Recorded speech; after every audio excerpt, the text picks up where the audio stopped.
ਸਾਰਿਆਂ ਨੂੰ ਪਿਆਰ ਭਰੀ ਸਤਿ ਸ਼੍ਰੀ ਅਕਾਲ। ਤੁਸੀਂ ਵੇਖ ਰਹੇ ਹੋ ਸ਼ੇਰੇ ਪੰਜਾਬ ਨਿਊਜ਼ ਚੈਨਲ। ਇਸ ਵੇਲੇ ਦੀ ਅਹਿਮ ਖਬਰ ਤੁਹਾਡੇ ਨਾਲ ਸਾਂਝੀ ਕਰਦੇ ਹਾਂ। ਦੱਸ ਦਈਏ ਕਿ ਜਿੱਥੇ ਪੰਜਾਬ ਦੇ ਵਿੱਚ ਲਗਾਤਾਰ ਹਰ ਮੁੱਦੇ ਦੇ ਉੱਤੇ ਮਾਹੌਲ ਕਾਫੀ ਚੀਜ਼ਾਂ ਦੇ ਦੇਖ ਰਹੇ ਹਾਂ ਕਿ ਮਾਹੌਲ ਗਰਮਾਇਆ ਦਿਖਾਈ ਦਿੰਦਾ ਹੈ, ਉੱਥੇ ਹੀ ਹੁਣ ਮੁੱਖ ਮੰਤਰੀ ਪੰਜਾਬ ਭਗਵੰਤ ਮਾਨ ਜਿਹੜੇ ਨੇ ਉਹ ਵੀ ਗੁੱਸੇ ਦੇ ਵਿੱਚ ਨਜ਼ਰ ਆਏ ਨੇ। ਤੇ ਇਹ ਗੁੱਸਾ ਇਸ ਵਾਰ ਵਰਿਆ ਹੈ नरेंद्र मोदी ते। जी हाँ, प्रधानमंत्री नरेंद्र मोदी दे उत्ते गुस्सा वरिया केंद्र सरकार ते गुस्सा वरिया की कहा उन्होंने वो भी तुहानूं सुणावांगे। तां दस दईए कि प्रधानमंत्री नरेंद्र मोदी PM मोदी दे उत्ते गुस्सा कढ़दे होए उन्होंने अपनी हासी मजाक वाले टोन दे विच तरीके दे विच कहा कि कदे चाह रेल गड्डी दे डब्बियां दे विच चाह वेचदा सी मैं, ਇਹ ਕਹਿੰਦੇ ਸੀ ਤੇ ਅੱਜ रेल गड्डी च चाह बेचण वाले ने डब्बे ही बेच दिते रेल गड्डी दे। जी हाँ, LIC बेच दिती, काफ़ी सारी इंडस्ट्रियां बेच दित्तियां ते खरीदिया तां बस कुछ मीडिया। जी हाँ, जिन्होंने बहुत लोग गोदी मीडिया भी कहते दिखाई देते हैं। तो आखिरकार मुख्यमंत्री पंजाब भगवंत मान ने होर किहड़ियां चुभवीआं गल्लां या फिर कह सकते हैं कि सच्चियां गल्लां जिहड़ियां ते खरियां गल्लां कीतियां, तो आओ उहदे वाल लैके चलदे आ ते तुहानूं वो वीडियो दिखाने आ ते देखदे आ कि मुख्यमंत्री पंजाब भगवंत मान ने की कहा। कि जब मैं छोटा होता था तो रेल के डिब्बों में चाय बेचता था। जब मैं छोटा होता था तो रेल के डिब्बों में चाय बेचता था। बड़े होकर रेल के डिब्बे ही बेच दिए,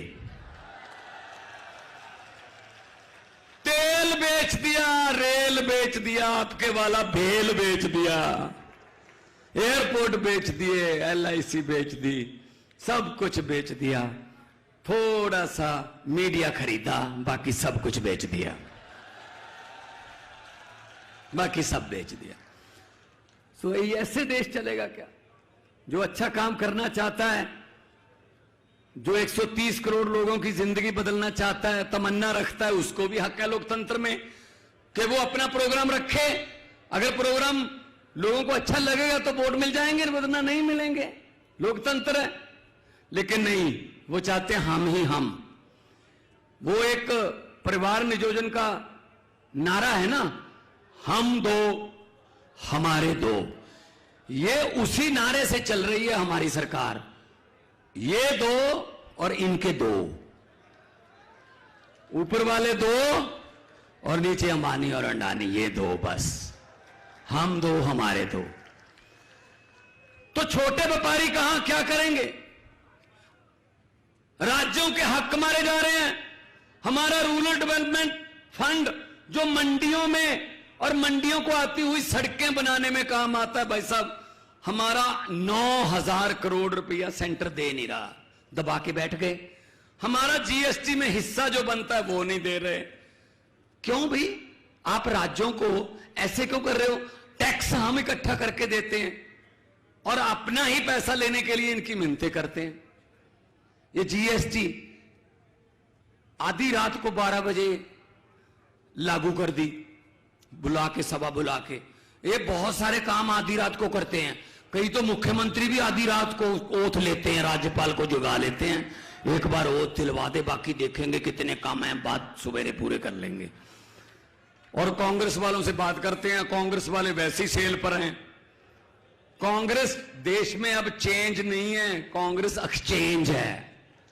कांग्रेस को तो अपने हेड ऑफिस पे बोर्ड पे लिख देना चाहिए, यहां पर लोगों द्वारा चुने गए विधायक सस्ते रेटों पर बिकते हैं। तो GST लागू कर दिया आधी रात को। GST क्या है? यहां छोटे दुकानदार भी बैठे होंगे। भाई साहब समझ आई किसी को GST क्या है, कहां लगती है, कहां से इसका पैसा मिलता है, कहां कितने % है? समझ आई? बड़े बड़े CA नहीं समझ पा रहे, बड़े बड़े व्यापारियों को GST की समझ नहीं आ रही। GST तो वो है, एक टीचर ने, एक मास्टर जी ने स्कूल में जाके एक बच्चे से सवाल पूछा, खड़ा हो बेटा, एक नीम के दरख्त को, एक नीम के पेड़ को 2 केले लगे, जब आम पके तो खरबूजा हुआ, तो जब खरबूजा बड़ा होकर अंगूर बना, जब वो अंगूरों का गुच्छा नीचे गिरा तो कितने बेर थे? ये GST है। पेड़ नीम का है, लगे केले हैं, पका आम है, गिरे अंगूर हैं, गिनने बेर हैं। ये GST है बड़े साहब की। भाई साहब खुद तो ज्यादा देखते वेखते नहीं है फाइलों को, जो अफसर बोलते हैं साइन कर देते हैं। तो ऐसे तो देश नहीं चलेगा ना।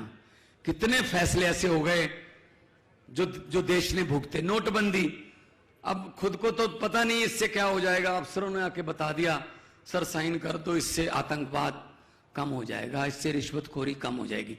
क्या नोट बदलने के बाद रिश्वतखोरी कम हुई? पहले 100-100 के और 500-500 के नोट थे।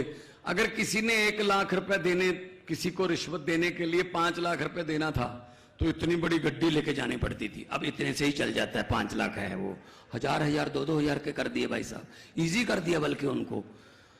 और साइन कर दिए साहब ने। लाइनों में कौन लगा?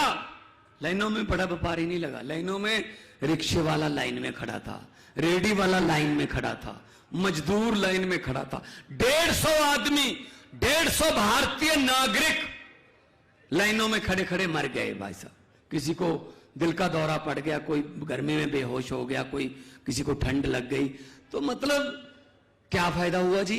और कहा बस इसके फायदे देखना, मुझे 50 दिन दे देना, फिर किसी चौक में खड़े कर लेना, मुझसे पूछ लेना। भाई साहब ना वो चौक आया ना बड़े साहब आए। ਤਾਂ ਤੁਸੀਂ ਸੁਣੀ ਚੁੱਕੇ ਹੋ ਕਿ ਕੀ ਬੋਲੇ ਨੇ ਮੁੱਖ ਮੰਤਰੀ ਪੰਜਾਬ ਭਗਵੰਤ ਮਾਨ। ਇਸ ਉੱਤੇ ਤੁਹਾਡੀ ਕੀ ਪ੍ਰਤੀਕਿਰਿਆ ਹੈ? ਜ਼ਰੂਰ ਜਵਾਬ ਆਪਣੇ ਰਾਏ ਸਾਂਝੀ ਕਰਿਓ, ਵਿਚਾਰ ਸਾਂਝੇ ਕਰਿਓ, ਵੀਡੀਓ ਨੂੰ ਕਰਿਓ ਸਾਰਿਆਂ ਨਾਲ ਸ਼ੇਅਰ। ਸਾਡੇ ਚੈਨਲ ਸ਼ੇਰੇ ਪੰਜਾਬ ਨਿਊਜ਼ ਨੂੰ ਕਰਿਓ ਸਬਸਕ੍ਰਾਈਬ, ਦਬਾਇਓ ਘੰਟੀ ਵਾਲੇ ਆਈਕਨ ਨੂੰ ਤਾਂ ਜੋ ਹਰ ਵੀਡੀਓ ਦੀ ਨੋਟੀਫਿਕੇਸ਼ਨ ਤੁਹਾਨੂੰ ਮਿਲਦੀ ਰਹੇ ਸਮੇਂ-ਸਮੇਂ ਤੇ। ਸਭ ਤੋਂ ਪਹਿਲਾਂ ਹੁੰਦੇ ਹੋ ਇਜਾਜ਼ਤ, ਮਿਲਦੇ ਹਾਂ ਜਲਦੀ ਅਗਲੀ ਅਪਡੇਟ ਦੇ ਨਾਲ। ਧੰਨਵਾਦ।